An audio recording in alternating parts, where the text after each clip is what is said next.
It's a good crowd. Yeah, all right. I think we'll go ahead and get started. We have a couple of opening remarks and housekeeping, and that will give people a little more time to join us as well. Good afternoon, and welcome to the Hood Museum of Art's virtual conversation, George Tooker's Farewell, a Representation of Loss. This will be a conversation with Katherine Hart, Professor Siena Craig, and Dr. Manish Mishra. I'm Sharon Reed, Programs and Events Coordinator, and I'd like to remind you that if your device allows, you can enhance your viewing experience of this program by clicking on the viewing options next to the green bar that notes the speaker is sharing their screen, which you should see now. If you scroll down to side by side, you should be able to view both the presentation and the speaker without overlap. You may also zoom in on the presentation at any time by adjusting your zoom ratio, also located under viewing options. The conversation is being recorded and will be available for viewing on YouTube later this month. This program will run approximately 1 hour today, and I wanted to make note that this is the last public program organized and led by our esteemed colleague here at the Hood Museum, Katherine Hart, who will be retiring next week after 30 years of inspirational leadership as the Barbara C. and Harvey P. Hood 1918 Curator of Academic Programming and the Senior Curator of Collections. She will be sorely missed by her colleagues and all those who have known and worked with her throughout the years. So I hope you enjoyed today's program. Today, we are exploring George Tooker's painting Farewell and its representations of loss. And at a time when we are acutely experiencing a sense of separation, this program feels particularly relevant, and we hopeful as it focuses on a universal experience that unites us all as human beings. And now, before we begin the program, we'd like to acknowledge that Dartmouth College occupies the lands and waters of the Abenaki peoples and was built without permission from the Abenaki Nation. Dartmouth benefited from the economies of slavery and the labors of African descended captives that sustained and enriched New England. This acknowledgement reminds us of the significance of place and the legacies of dispossession and enslavement. Furthermore, it provides a crucial foundation for building respectful relationships with all those who call these lands home today and into the future. Kathy? Thank you, Sharon. Good afternoon. This webinar came about as I was thinking of what might be my last program at the Hood Museum. There were a number of factors that came into focus. I wanted to acknowledge the time of loss we find ourselves in, especially for those who have family and friends affected by COVID-19 and those who cannot be with loved ones at crucial times when they are ill. After I planned this event, we experienced the brutal death of George Floyd and the resulting grief, anger, and mourning that has swept the country, as well as the protests seeking institutional change and reform. It is an acknowledgement of these times in which we find ourselves and hope for a better future in everyone's lives that I dedicate this event. My working life at the Hood has been closely linked to the collections here, and I chose to center a discussion around a work in the collection that has fascinated me since I first saw it over 25 years ago. It is really an odd painting, but as we will discuss, it is a very meaningful one. It is titled Farewell, and it is by George Tooker, an internationally recognized artist who lived for many years in Hartland, Vermont. According to our records, it was painted in 1966 in response to his mother's death. Sharon, can you advance? Yes. The square painting shows her at the center of a series of nested boxes that project outwards toward the viewer. These boxes also get smaller and smaller as they nest inside one another, which makes them appear to visually recede. Marcia Grosek, a professor of mathematics at Dartmouth, has described the recession of the boxes in mathematical terms. Each one diminishes by half, an equation that is also one for infinity. There is no end to the never-ending division of boxes in halves. It can go on forever and ever. At the same time, perspectival lines intersect the corners of the boxes and sweep toward the center. At that center stands a small figure who appears to be caught in that rapidly receding space. Tooker apparently based the image on his last sight of his mother in a hospital, which was probably at that time Mary Hitchcock, before she died. The lights that appeared to emanate from the right side of her represent the open doors of the hospital's corridors, rooms. This painting, which combines the abstract with the figurative, doesn't really fit into any genre, and it is an immensely personal expression of loss. This moment of spiritual and physical separation from the loved one is rarely depicted in Western art. We might often see a tableau of the moment of death or an aftermath of grief, but not the moment when the dying person separates from life and from loved ones. The only other instance I can think of, and please let me know if you know of others, is the tradition in ancient Greek art, and this is in Western art, to commemorate the death of a family member with a stone grave stele or lekathos, such as this one, where the parting between the living and the dead is shown as one last clasping of hands. Another factor in planning this webinar is throughout my career, I've worked very closely with some amazing Dartmouth faculty. And this is my chance to highlight that and to highlight a conversation with two of them. In addition, it also highlights something that Dartmouth is extremely good at: interdisciplinary and cross-disciplinary study and collaboration in the arts, humanities, social sciences, and sciences. Siena Craig and Manish Mishra are the faculty members who today will be discussing this work by George Tooker. This past spring, they taught an undergraduate course titled Rites of Passage. I will first introduce Siena Craig, Associate Professor of Anthropology at Dartmouth. Professor Craig has written about her work, quote, "As a cultural and medical anthropologist, I am interested in understanding the multiple ways that so-called traditional medical systems interact with biomedicine and global health. From patient-healer relationships and the cultural meanings people ascribe to suffering and affliction, to the wider socioeconomic and political circumstances in which medical practitioners are trained, healing occurs, and medicines are produced, evaluated, and distributed. My research takes me to the Nepal, Himalaya, and Tibetan regions of China, as well as to the diasporic communities from these regions now living in the United States. Her book, Healing Elements, Efficacy, and the Social Ecologies of Tibetan Medicine, investigates contemporary Tibetan medicine and as a globalizing, quote, complementary and alternative, unquote, medicine. She was recently awarded a Guggenheim Fellowship to work on her current book project, Ends of Kinship, Himalayan Lives Between Nepal and New York City. Our other speaker is Manish Mishra, the Director of Professional Education at the Dartmouth Institute of Health Policy and Clinical Practice, and an assistant professor at the Geisel School of Medicine at Dartmouth. He's also director of the new Dartmouth Foundations in Healthcare initiative that links the study of the arts and humanities into pre-health education for undergraduate students. His research roles include studying the role of accountable care organization, or ACO, models of healthcare reform, and working on systems redesign in global mental health care. He earned his MD from Dartmouth Medical School and his master's in public health from the Dartmouth Institute. He has completed fellowship training in geriatric psychiatry and addiction psychiatry. Prior to medical school, he studied Sanskrit and religion in the Department of Sanskrit and Indian Studies at Harvard University. Thank you both for agreeing to speak on this topic today. To get started, I will be asking you a couple of questions, and then Sharon will open the conversation to questions from our audience. Sienna and Manish, you co-taught the Rites of Passage course last term and used this painting. Can you each talk about how you use George Tooker's work and your reflections on it and also the experience? Thank you.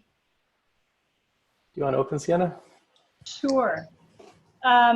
So first, I'd just like to say thank you, Kathy, for this invitation and for all that you've taught me over the course of my now 14 years at Dartmouth. I can honestly say I would have not been the same teacher that I am now, were it not for your guidance and for the ways that you've helped me to bridge art and the humanities, and given me a lot of wonderful support in that process. So thank you so much. We're really, really going to miss you. Thank you so much. So yes, we had the great pleasure of teaching a class together this past spring called Rites of Passage, Biopsychosocial Approaches to Life's Transitions. The latter being a little bit of a mouthful, but we chose to use this painting, as we did with other works of art from the Hood throughout the course of the term, as a way to get students thinking in interdisciplinary ways, and also to have them tap into aspects of their own emotional intelligence as they were trying to think through these questions about rites of passage, literally from birth to death. The class was structured such that we began with birth and ended with death, and talked about a lot of other things in between, including the rite or failed rites, as in the postponement of a graduation. We talked a lot about illness of different sorts and of addiction, but also about rites of passage of joy. And I chose to put the Tooker piece in one of our very early sessions, actually, the session that we were sort of setting out for students this question of the three stages of a rite of passage: separation, liminality, and reintegration on the one hand, and this idea that we are biopsychosocial beings, that in order to think about medicine and care, we need to think across those different terms. And the reason that I thought it would be a good opener, in a way, to get students thinking about these two different concepts is twofold. First of all, the painting itself invites, I think, a question around liminality, about this space betwixt and between one state and another. We see a figure receding.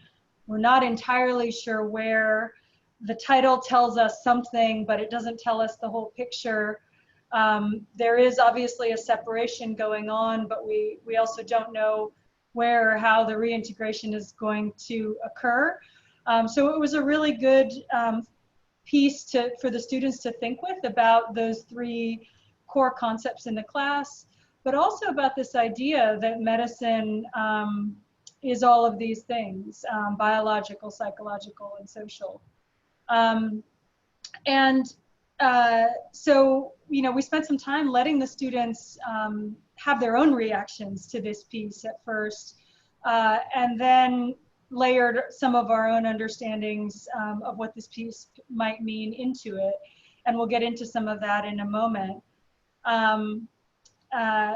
But as always with this class, I think both Manish and I were really astounded at what the students brought to the reading of this painting, and what they noticed. So with that, maybe I'll hand it over to Manish to talk a little bit more about his memories of how this painting went over in the context of our course.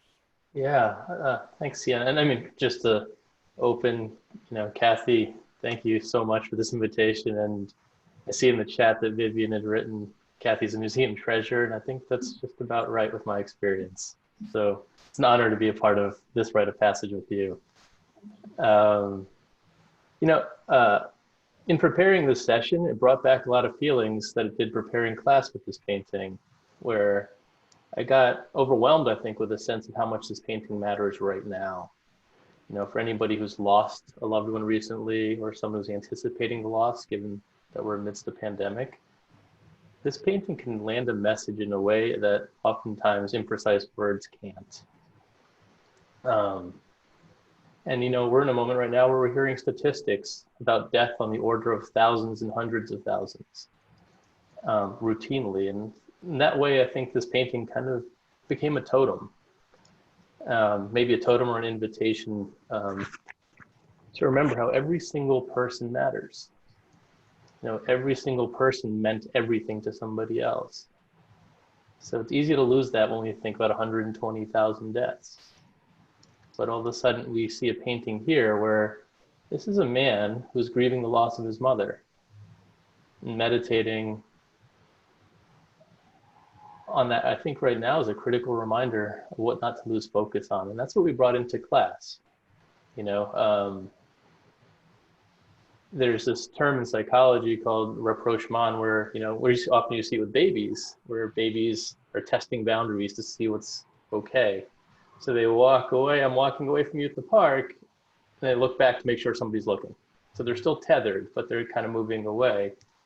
And, you know, if you zoom in on the face of the character of the mother in this painting, I can convince myself that she's looking back, kind of looking at George and saying, hey, I'm gonna go, is this all right? You know, and I think, and I don't know much about Tooker aside from just researching on Google a little bit before the session, but something mystical occurs when you get into patterns of infinity or you get into vanishing points.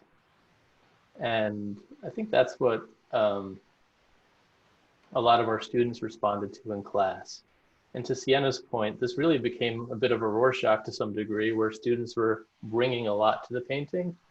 And this was that totem for them to let a lot of that go. Okay. My second question for you is, this is a work of reflection of loss within a Western medical environment, as Tooker places his mother in a hospital setting. I think part of that also we get from the color. As you both are knowledgeable about East and West medical practice, can you talk about your work and about this painting from that perspective? Sure. Maybe I could jump in, Sienna? Is Yep. that all right? You know, it's in the same way I think the students were bringing a lot of what they had to this painting. I think Sienna and I are both steeped in different ways in Southeast Asia and traditions of Hinduism and Buddhism, and there's a parent tradition before Hinduism and Buddhism that they're both derivative of, which is the Vedic tradition.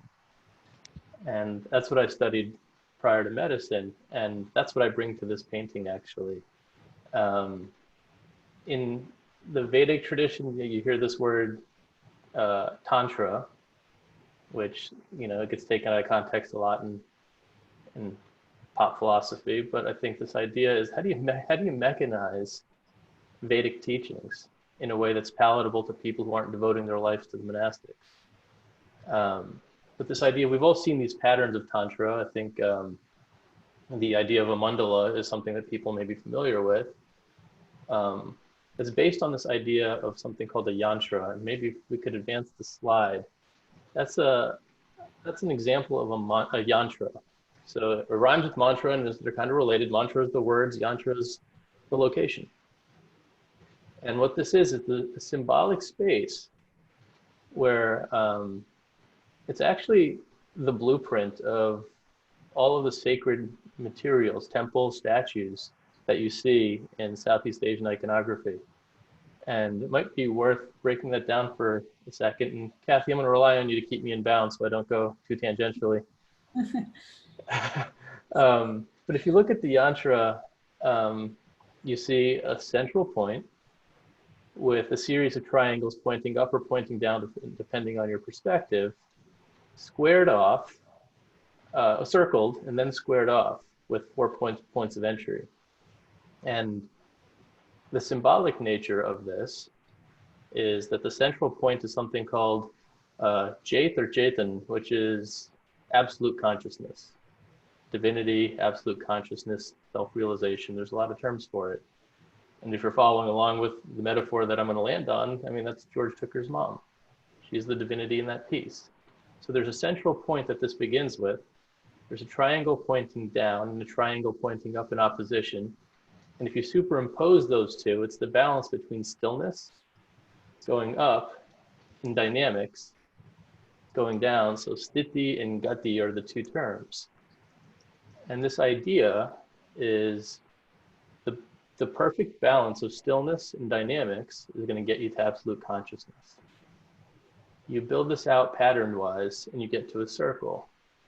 And in a meditative mind, a circle is always in motion in order to stay perfectly circled. Any imperfection makes it not a circle. So it's always in motion or it's always under tension. If that tension is broken, then the circle actually becomes 8 curvilinear structures. So if we zoom back out on the yantra, we can see there's going to be multiples of 8 to 16. I haven't counted, but I'd bet my lunch that there's 16 structures around the circle on that yantra. Eventually that mathematically gets squared off, and then you have 4 ports of entry which symbolically mark the 4 holy books in the Vedic tradition. So, right, I mean, what we're seeing right here is the blueprint for every temple, but when you start to see, you know, these wild and fantastic images of Hindu gods in Buddhist iconography, you see 8 arms. You know, this is where that math comes from. You see, you know, 1 foot on the ground, it's centered on absolute consciousness. And you can see how this tradition actually invites people into pursuing an absolute consciousness, which meditatively, this is actually also an instrument where the point of this is to hold this entire image and its dynamics in your mind. And if you can still your mind in order to do that, that's the work towards self-realization. Bring me back into, I may be going a little bit off the farm, but you know, to come back to the Tooker piece, we see this infinite pattern. We see this emanation, the same symbology that I was bringing in from the East to symbolize that my mother is my divinity. And I see my mother walking in towards this absolute consciousness space. So the infinite pattern in the Tooker piece seems to be a location the same way a yantra is. And, yeah, let me stop there. Sienna, maybe I can pass the baton here. Sure. I would actually I'll go 2 different directions, I suppose.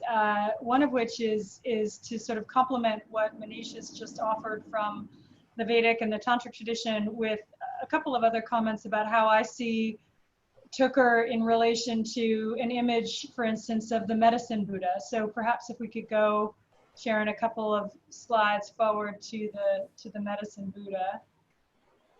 There we go.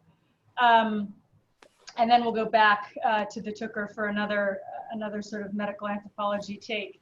So the mandala is basically sort of the Buddhist version of a yantra. It is, like Manish was describing, a 2-dimensional representation of a 3-dimensional experience or space. And I think that there are a lot of interesting parallels there with the Tooker piece, that we have in both cases these geometries of loss and geometries of divinity going on simultaneously. In the Buddhist image, you know, the figure in the center is the medicine Buddha is usually blue for a variety of reasons. He's basically made out of lapis lazuli, but I find interesting parallels between the blue of the Buddha and the blue of the figure in the Tooker piece. But another interesting thought is that from a Tibetan Buddhist perspective, there is an understanding that in the logic of reincarnation, every sentient being on earth was once our mother. And so when you think about that, and you think about that sort of encapsulated in the iconography of a Buddha, and then you think about that in relation to the Buddha and Tooker's mother at the center of these geometric images being akin to one another, I think we can say that. It gets really both cosmically and psychologically interesting to think about how it is or what it is that a mother figure represents, why it is that they might need or want to be at the center of pure consciousness, especially at a moment when the person who brought you, and this is speaking for Tooker in a sense, brought you into this world, is leaving that world. The other thing that the mandala has in it are these 4 doors or gates that lead out to the 4 directions, essentially. And we don't know where the doors in the hospital that Tooker painted, we don't know where they lead, but we do see that they're there. And that they are, you know, different possible directions that the mind or the figure might take. But in both cases, we stay centered on what's happening right in the center, which is this moment of, again, from a Buddhist perspective, liberation, nirvana, transformation, and from the Tooker view, again, this ultimate release in a different way of consciousness. To sort of put a different spin on this, and this is one that came out in class, if we can go to the Tooker painting now. One of the other things that I think the students rightly noticed in looking at this painting is the ways that it frames this thing we call biomedicine, which is just a fancy way of talking about Western medicine or conventional medicine, the stuff that happens at DHMC.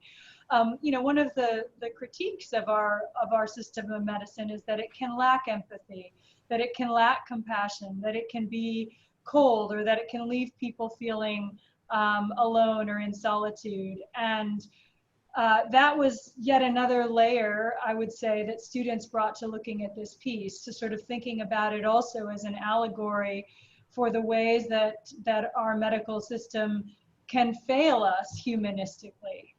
And I think it's really powerful to kind of hold both of those realities, these generous and compassionate views that center the figure of the mother in lots of ways, and that center the importance of loss and reckoning with loss, and this idea that, you know, maybe we can learn something about this, about our own way of dealing with health and illness, and specifically dealing with death in the context of Western medical institutions.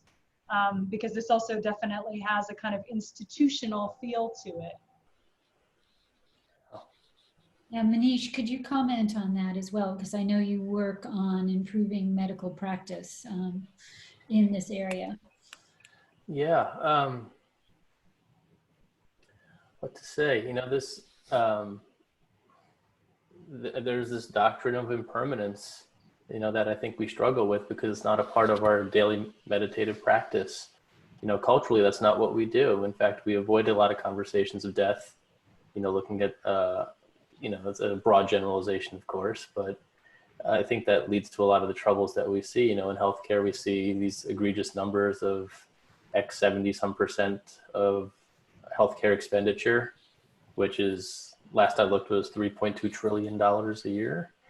You know, so if we spend, you know, 70% of our NHE, our national healthcare expenditure, in the last 3 months of life, I think it's an echo of this idea that we are struggling with the doctrine of impermanence. We're having trouble letting go. And there's a hyper medicalization of things that can naturally or organically be addressed.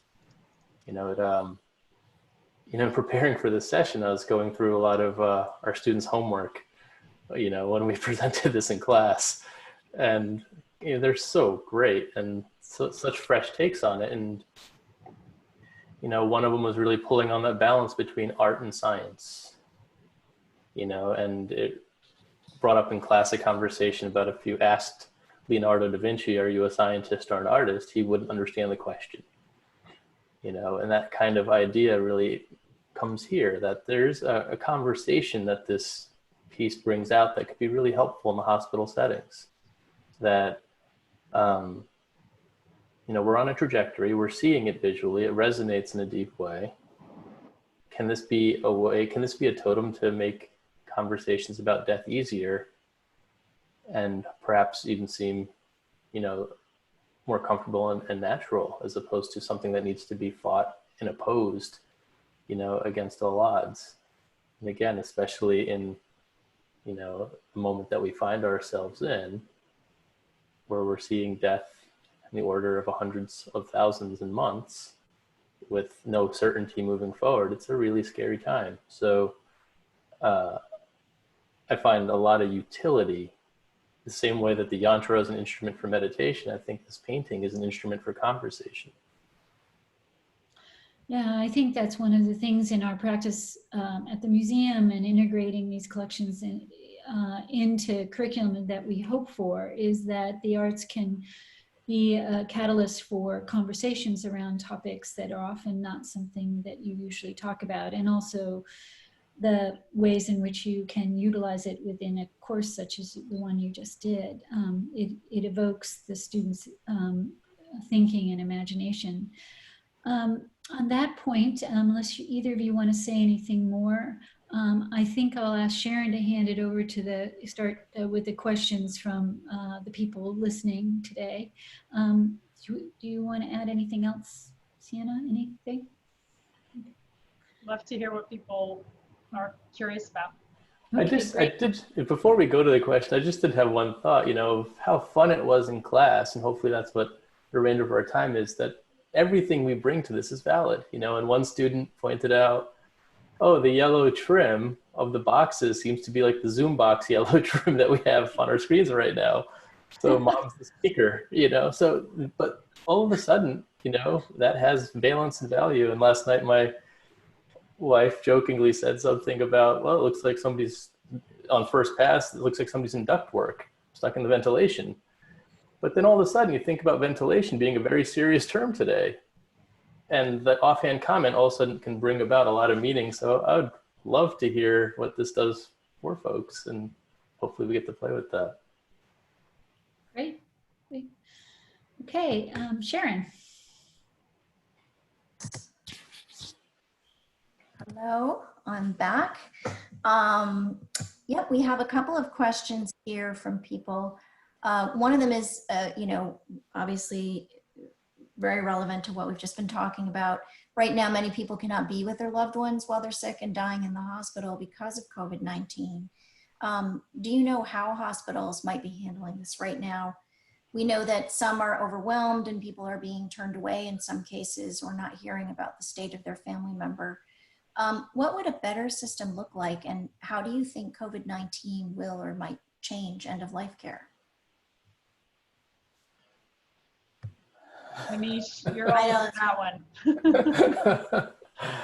Well, we're seeing, with limitation, we see great innovation, and if nothing else, I think the human race has made it for 200,000 years because we're resilient and we know how to innovate given, unanticipated limitations. So I feel really good, and I think there's an opportunity of opening of hearts and mind right now in hospital settings that we probably wouldn't have seen, even just saying, oh, you couldn't in February, if you said we're going to have a Zoom semester or a Zoom term at Dartmouth, it'd been a hard no and a stop, not possible. Oh, we're going to switch all of psychiatric services to telemental health. Impossible, not possible. Insurance will never go for it. This won't happen, that won't happen. But all of a sudden, with this limitation, all of that resistance, all of those obstacles get removed. And likewise, I've seen some beautiful moments of connection that perhaps wouldn't have happened through, virtual means, where a physician friend of mine is a palliative care doctor, not in state, so in the Southwest, and was talking about how the iPad actually brought more people into the room of the dying grandmother than would have been possible, or even been entertained, had there not been, a shutdown in the ICU. So we're seeing more presence, and we're seeing a lot of innovation that way. Of course, there's nothing to substitute the personal touch.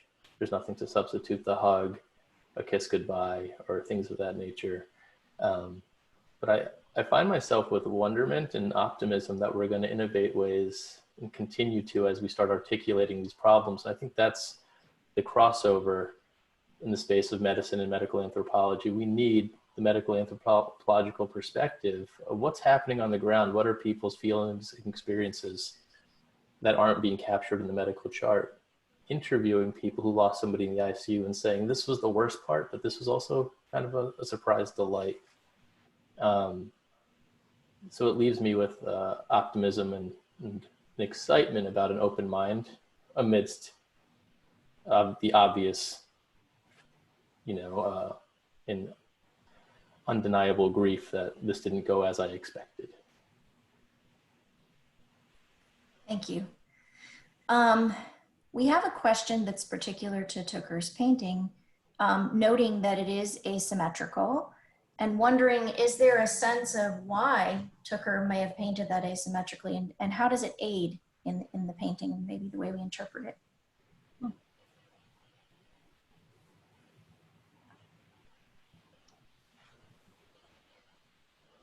It's a great question. Although I'm not sure how to answer it. Kathy, you may have some ideas, but I think just as a simple viewer, part of what the asymmetry does for me is that it, unlike at some level the aesthetic flatness, you might say, of the yantra or the mandala, that we know is, a two-dimensional vision of a three-dimensional space, the way that Tooker uses perspective and this asymmetry, it does actually create a sense of depth that I think is harder to see in something that is purely symmetrical, like the other two examples from South Asia that we shared. So that's one response to that question. But I'm curious, Kathy, if you have other knowledge or other thoughts about that. Well, obviously, to create this sense of perspective of the nested boxes, I think he sort of needs to take it a little bit off center. I think his desire here is to have, as you said, something pushing out and then perspectival lines pushing you in. And so she seems to be within a rapidly receding. And it's that dynamic. And I think you were talking about sort of the push and the pull, the dynamic and the calm and the stasis. It seems to be existing in the painting. I think the structure, this sort of slightly off kilter, helps him do this, but also helps him sort of highlight this sense of slight imbalance, which adds to the psychological impact of the painting, I think. There's a sense of a bit of claustrophobia to it as well. And I think if it was perfectly balanced, which I don't think he can do to create this type of composition, but if it was perfectly balanced, it may not have that psychological dimension, which Tooker often was very interested in. He resisted the idea of being a magic realist. He talked about sort of presenting reality in such a way that heightens the emotional sort of sense of the scene he's doing.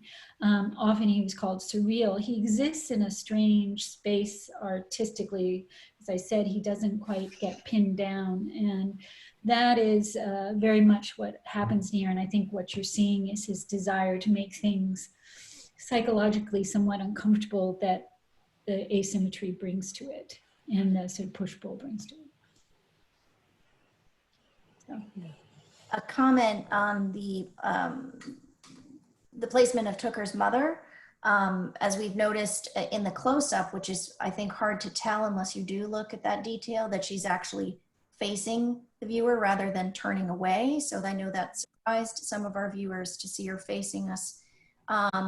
And some people may interpret that as you'll be coming here too one day. This is the mother figure, and it's okay. What do you think of the placement of her figure? What was Tooker telling us by having her not facing away from us? And I know, Manish, you touched upon this earlier when you explained the analogy of the child walking away from the parent at the playground and looking for permission and approval. Yeah. I just to react to that comment, I thought about that a lot, and there's something so perfect about having the symmetries of this, this asymmetrical vanishing point occur. You have this infinity pattern occurring, then you have, a structure that just disrupts all of it. the head isn't perfectly lined at the center point. The legs are dangling across 3 boxes. You know, this kind of, it's disruptive. It brings you right in. And I love the messaging of that body language. It kind of has this epistemic trust kind of feeling to it, you know, and perhaps maybe a little E.O. Wilson. He studied ants quite a bit, but he had some great insights, really cutting insights on human beings. And he talked about this big shift in evolution, actually, you know, with human beings.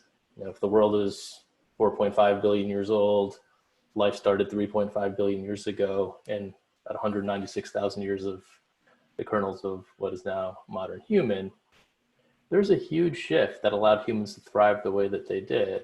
And they learned this epistemic trust, this idea that we need to trust in the knowledge we receive from others. And there's this vanishing point, is it empty, is it void? I have no idea. But she's at that cusp, at that door of the yantra here. She's at the cusp, about to go to this, into that unknown. But by facing George, there seems to be this message of, it's all right. You know, I'm about to do this. This is a moment of courage. This is that rite of passage before I, you know, perhaps leave this liminality and go into some reintegration space. But we pull together, and I'm trying to give you a message before I go. And I think we all look for that. You know, I've been bedside with many people who've passed away in the hospital. And I think everybody's looking for some special messaging. And oftentimes it's not in the words. It's just that last little press of the hand that you're holding, or just a subtle head nod saying that it's okay. So there's a reality to this that comes through with the unplanned disruptive object, that things aren't perfect and it's fine. We also have a comment that that follows on the heels of that very closely, noting that the idea of mother in literary and artistic works is also often noted as the antithesis to death and as the ultimate teacher. And noting again about the forward-facing figure in Tooker's painting, that it's reversed here, bringing the looker towards the void rather than shielding us from it, where the maternal instinct is usually to protect. In this case, she's actually, you know, she's perhaps inviting us to confront or deal directly with the issue. I didn't know if you have comments on that. Sharon, there's a question about the medicine Buddha. Do you see that? Yeah, I do see that. That sort of goes with the idea of female. Maybe that would be something that would connect with that particular observation. Yeah, it's you know, there's a viewer who has always viewed the Buddha as male, and wondering if you could comment on the male-female representations for Buddha. Sure. So yes, primarily, almost exclusively, the Buddha is male. But there are a lot of other figures in Tibetan Buddhist iconography that are female, or figures that combine both male and female, in a consort relationship or otherwise. So we read, actually in our class, we read Siddhartha as one of our core texts, and this is one of the questions and the interesting Generation Z kind of ire coming out about, in a good way, about gee, Siddhartha has this great life, but like, what if he was a woman, and what would that have meant? And anyway, not to get too off track there, but Buddha figures, yes, are male. But we actually have a really interesting example in the Hood collection of a piece that kind of plays with this iconography, or this idea of the Buddha always being male. And it's a piece that was done by a close colleague and friend of mine, Tenzin Norbu, who's an artist from northern Nepal, And he was actually in residence here at the Hood in January of 2017, and the Hood acquired the piece that he helped, that he was working on and actually painting in Bakerberry Library. The English translation of this piece, which we also taught within our class, is Gentle Gaia, but it's a mother image, but it's a mother nursing a baby that is sort of all in the shape of a woman. It is a woman, it's a mother, but it's sort of in the shape of a Buddha, rather. And so it's a way of kind of playing with, I think, perhaps what this, the person who's asked this question is getting at, is sort of to unsettle or to reframe one Tibetan cultural idea, which is, again, that, you know, none of us would be anywhere without mothers, and that every sentient being on earth was once your mother, with this idea that spiritual enlightenment must be represented by, or is most represented by, a male figure, and to sort of challenge those ideas. The interesting thing there in relation to these other comments about motherhood and about the image we have here with Tucker is that question of, I think, facing forward, you know, versus facing away. Part of what is interesting about, you know, the Norbu piece as well as this Tucker piece is, in facing forward, again, you are sort of, you're not shielding so much as you're saying, this is life, you know, this is life at the beginning of life with Norbu's nursing baby. This is life at the end, or at a transformation moment.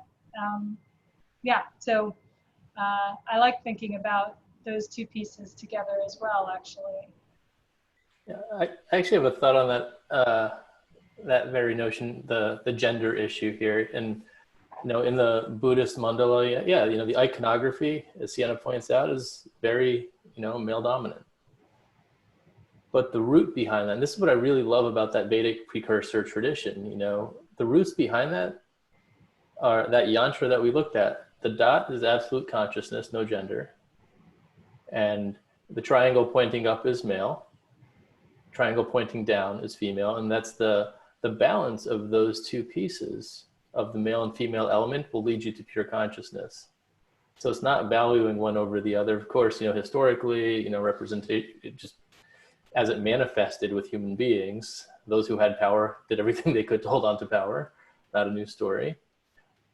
But the principles behind it were actually not based on gender. It was actually a balance of genders. There's difference. Biological difference is notable. Perhaps, you know, leading to psychological difference of what it means to be a mom, and, you know, what it does to you psychologically to have 9 months of gestation and have a baby. That's a different psychological space than a man gets into. But to get to consciousness, the blueprint that the yantra, you know, implies, doesn't at all depend on gender. So the human manifestation of it over time, male dominated, absolutely nothing to push back on there. It's just how that was, but the principles don't exclude anybody. And I think that's the real beauty of it. So George Tucker painted this work in the 1960s, and that's also presumably when his mother died. How has healthcare changed in the way it deals with end-of-life issues since then, in your experience? Dr. Friend? Yeah, right. There's so many different directions to go in with this, and we actually spent a week on this very question, you know, and modernity, especially with death, you know, how does modernity change these rites of passage? How does it change the way that we perceive and think about end of life? And, you know, on a personal note, a friend of mine passed away during the last couple months. 42-year-old guy I grew up with since second grade, and I had to borrow somebody's Facebook account to log into the funeral. You know, so there's a rite of passage there. There's a difference between 1966 and 2020, that you have different manifestations. But my knee-jerk response to that is, you know, the actors change, the facade changed, the actors change, but the play is the same.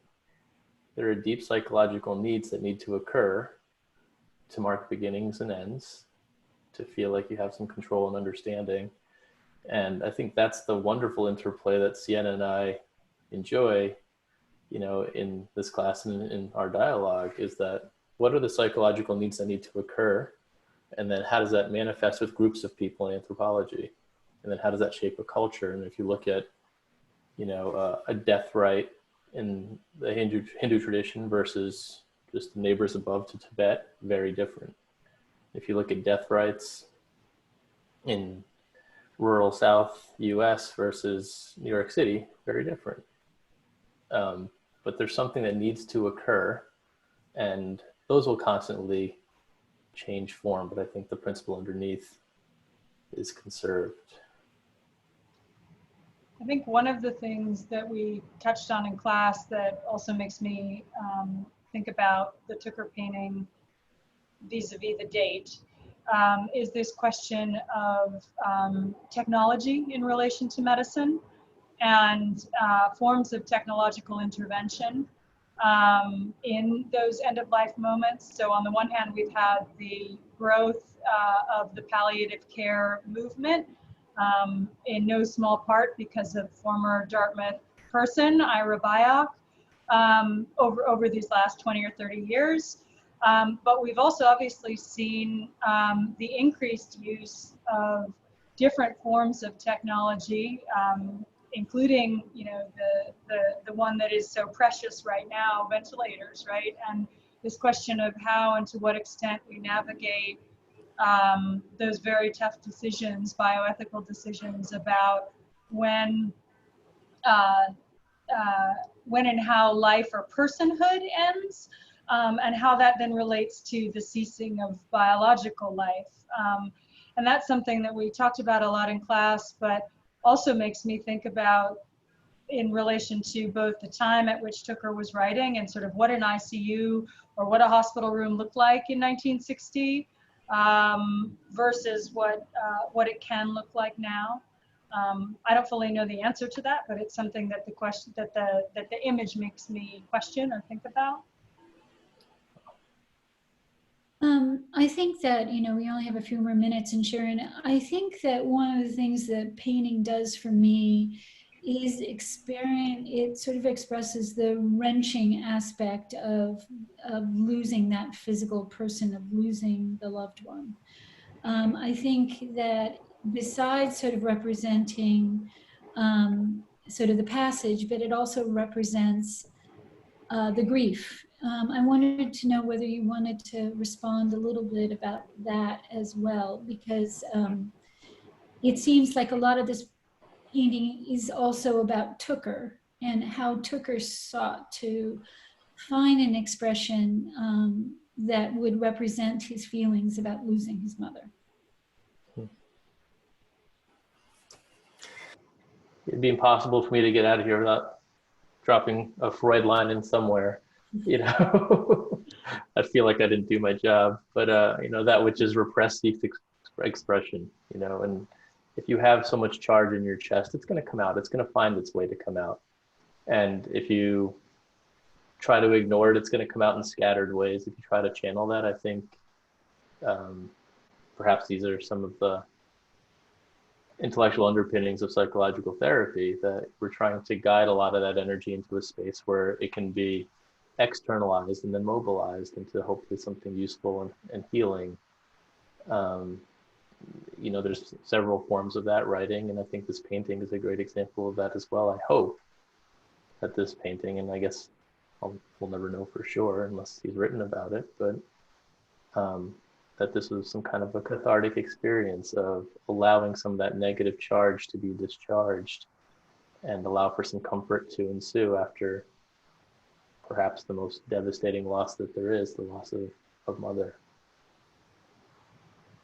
I also think about the act of the painting itself, right? That Tooker had to sit with these images and to sit with the meticulousness of that shading and to draw and to paint that figure. And not only, I mean, must that have been really, really difficult at one level, but it also is so deeply a meditation in a positive sense at another level. You know, my mom is a painter, and I think one of the ways that I first understood anything about meditation was just being a little kid sitting in this corner of her studio while she worked. And although, you know, if I needed something, she would have been there. She was lost in her work. And so I think that there's also something redemptive about the idea of so much focus and attention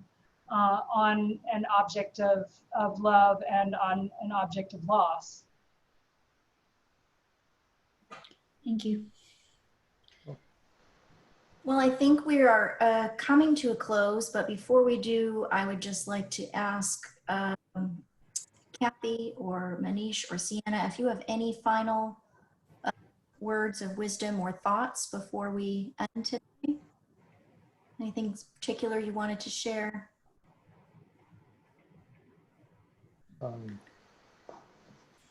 I would defer to Kathy. I think this is her space, and this is, I love.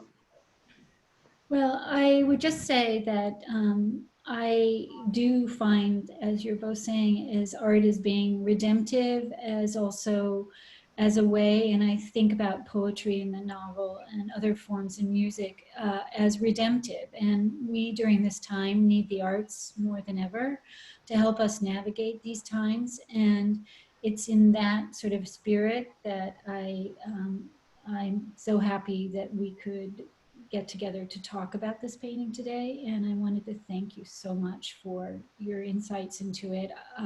That's an amazing thing. You can look at a painting a lot and over a lot of time, and things like the students and you both always give new perspectives when you discuss a painting with somebody, and you open up your eyes to new perspectives, and I want to thank you for that.